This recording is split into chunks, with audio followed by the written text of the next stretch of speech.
जय हिंद दोस्तों। 1 अक्टूबर 1949 में चाइना में कम्युनिस्ट पार्टी की जीत के बाद Chinese leader Mao Zedong officially declare करते हैं पीपल्स रिपब्लिक ऑफ चाइना।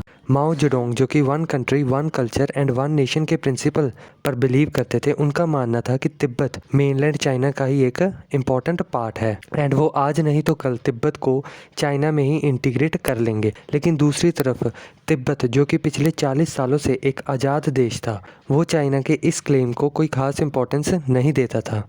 लेकिन 1949 एंड 50s के बीच चाइनीज़ गवर्नमेंट ने large number of Chinese army को भेजा तिब्बत में एंड देखते ही देखते चाइनीज़ आर्मी ने तिब्बत के नॉर्दर्न एंड ईस्टर्न पार्ट पर कब्जा कर लिया। एंड पूरे वर्ल्ड को दिखाने के लिए कि हम तिब्बत के साथ कुछ गलत नहीं कर रहे, चाइना ने एक एग्रीमेंट दिया तिब्बत के गवर्नमेंट को साइन करने के लिए। इस एग्रीमेंट को हम 17 पॉइंट एग्रीमेंट भी कहते हैं। इस एग्रीमेंट के कुछ पॉइंट की अगर हम बात करें तो इस एग्रीमेंट में लिखा था कि चाइना तिब्बतन पीपल के रिलीजियस बिलीफ एंड कस्टम्स में कोई भी हस्तक्षेप नहीं करेगा एंड तिब्बतन लोगों को ऑटोनॉमी दी जाएगी एंड बुद्धिज़्म जो कि तिब्बतन लोगों के द्वारा एक मेजर रिलीजन है जो कि वहाँ पर फॉलो किया जाता है, उसे रिस्पेक्ट दी जाएगी।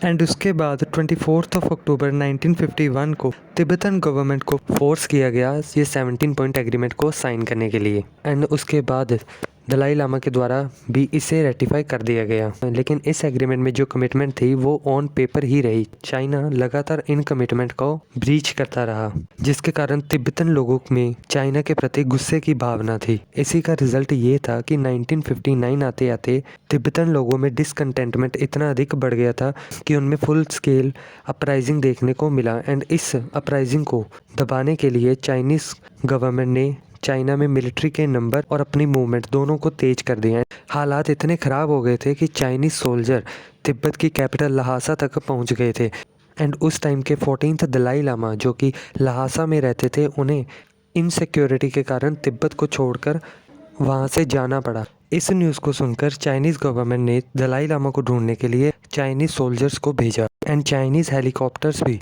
तिब्बत में उतार दिए दलाई लामा को ढूंढने के लिए। एंड दूसरी तरफ दलाई लामा चाइनीज़ आर्मी से बचते बचाते 26 मार्च 1959 को अरुणाचल प्रदेश की बॉर्डर पर पहुंचे एंड वहां से वो उस टाइम के Indian prime minister Jawaharlal Nehru को लेटर लिखते हैं जिसमें वो कहते हैं कि वो 17 पॉइंट एग्रीमेंट के बिल्कुल खिलाफ हैं एंड ये एग्रीमेंट उन पर प्रेशर बनाकर साइन करवाया गया है एंड वो इंडिया में अजाइलम चाहते हैं।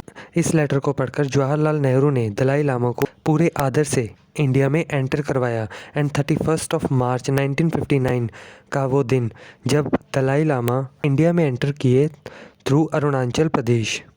अगर हम दलाई लामा के बारे में बात करें तो दलाई लामा ये एक तरह के पॉलिटिकल एंड स्पिरिचुअल लीडर होते हैं जो कि तिब्बत की यूनिफिकेशन के एक सिंबल होते हैं।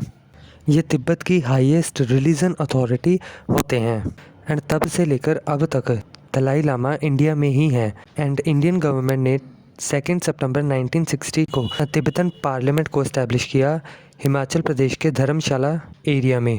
एंड अगर हम बात करें तिब्बत की तो दलाई लामा के बाद आज के टाइम पर तिब्बत पर कम्प्लीटली कंट्रोल है चाइना का।